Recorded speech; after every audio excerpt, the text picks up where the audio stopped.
Hello everyone, it's me again, Burntam, DIY TV, panibagong araw at panibagong vlog ulit tayo mga ka-DIY. Meron ulit tayong gagawin dito sa Griffin 180 natin na si Black Mamba.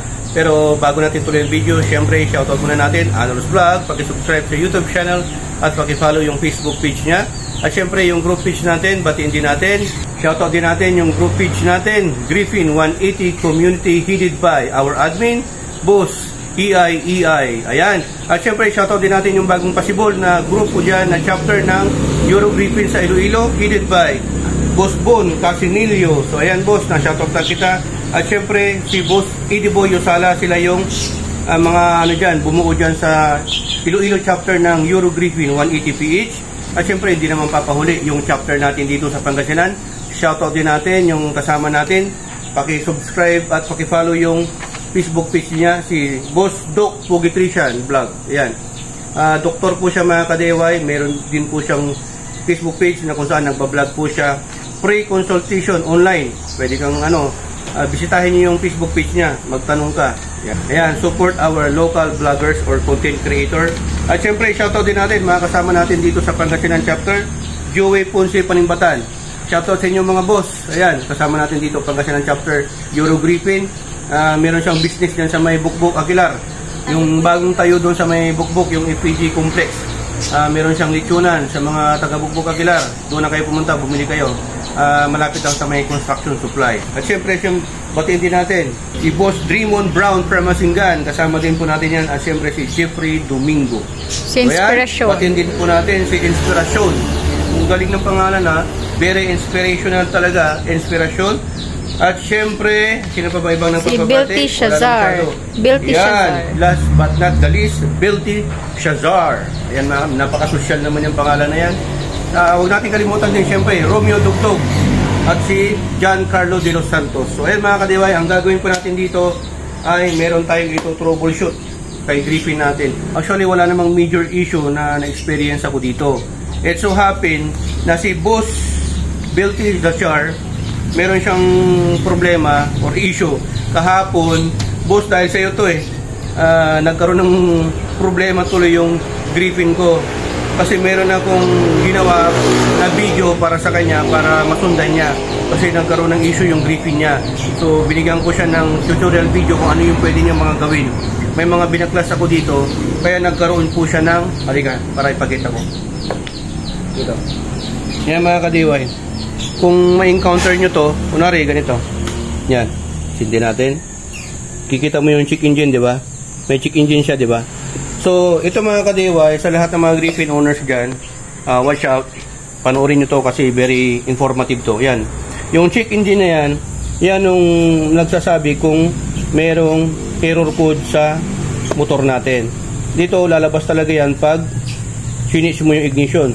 Pero matatanggal dapat yan pag pinaandar mo na yung makina. So paandarin natin yung makina, dapat matanggal po yan.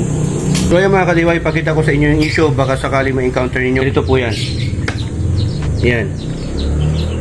So dapat matatanggal po yan or mawawala yan pag pinaandar na po natin yung makina. Kasi yan po yung check engine. So yan mga ka-DIY, ayaw matanggal. Yan o. Umaandar naman, kala mo walang sira or walang error. Pero just in case na lumabas po yan, yung check engine na yan, na indicator, meron po siyang natitrace na error po yan, or DTC. Okay? So yan yung tatanggalin natin. Pero hindi nyo po yan matatanggal pag wala po kayong device o yung scanner, yung OBD scanner. Tara. So yun, kahapon po kasi, yung nag-video call po kami ni Bilty Shazar, meron po tayong in-instruct sa kanya through video. Pinagtatanggal natin to mga to. Yan, dito nagsimula yung check engine natin. Tinanggal ko to, TPS, throttle position sensor, tapos itong map nya, map sensor, tapos itong yan, spark plug cap. Kasi yung problema sa kanya nagre-redundo lang, pero ayaw magtuloy yung andar ng makina. So, ang nangyari kasi sa kanya, napabayaan niya na nalobat yung motor niya. Tapos, kinarwas din po niya.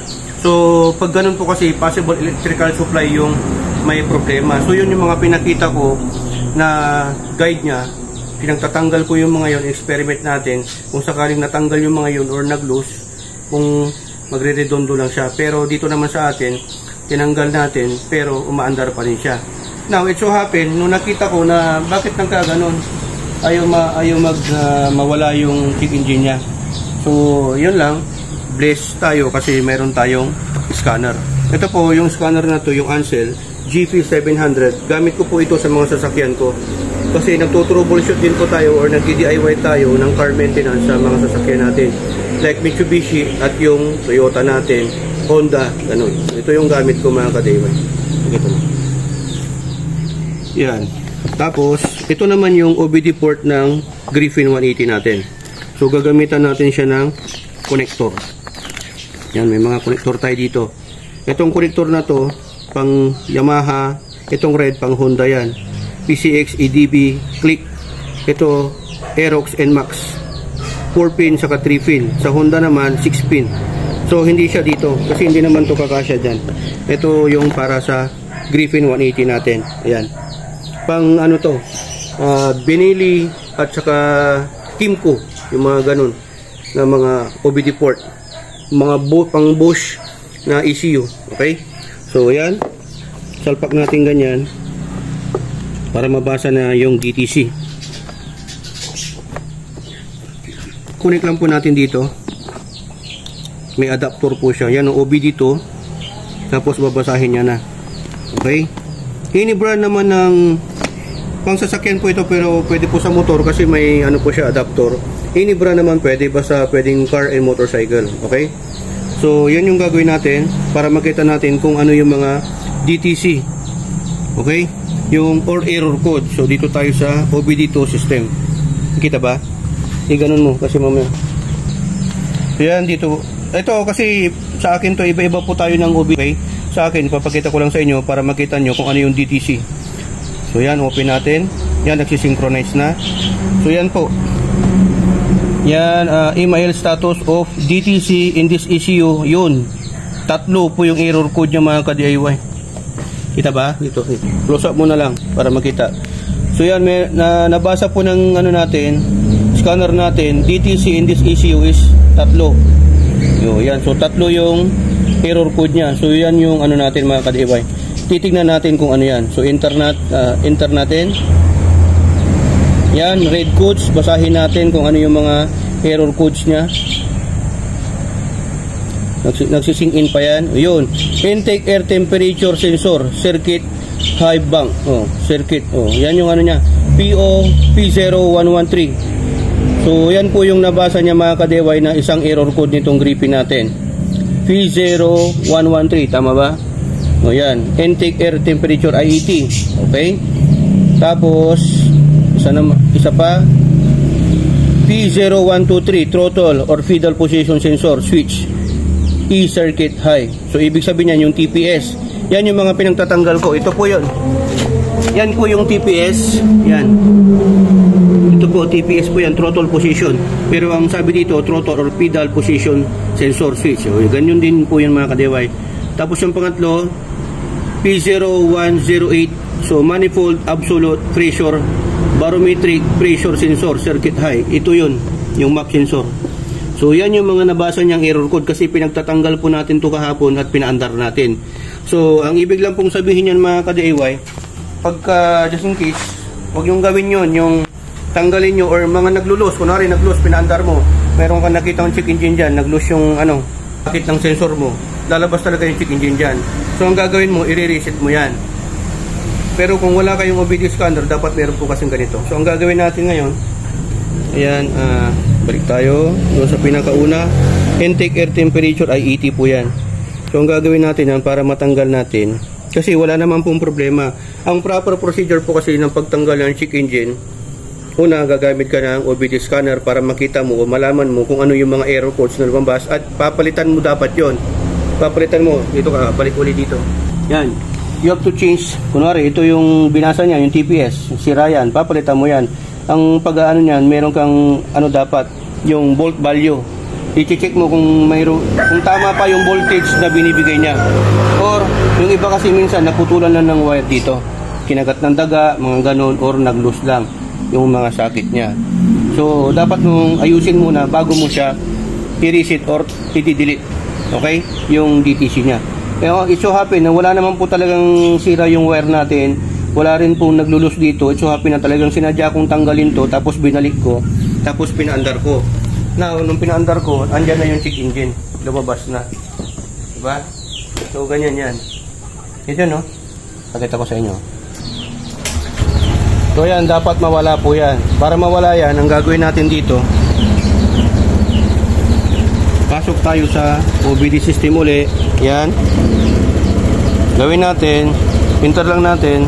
So, para matanggal yan mga ka-DIY, itong check engine na to, pakita mo. Yan. I-delete na lang natin siya dito kasi wala namang sira yung mga binasa niya. Actually, wala naman talagang sira. Pero tingnan muna natin yung data stream niya. Yan, ito yung data streaming niya. Yan, binabasa po niya lahat yan. Yan, ECT, fuel, mga ganun. Yan o, yung reading. Kita ba? Yan. RPM, yan yung RPM natin ngayon. Dito 1.7. Dito naman, nasa parang 1.5. Ano? Pero dito 1.7. Ito kasi yung accurate. Tapos yung speedometer niya, wala pa naman kasi hindi pa naman tumatakbo.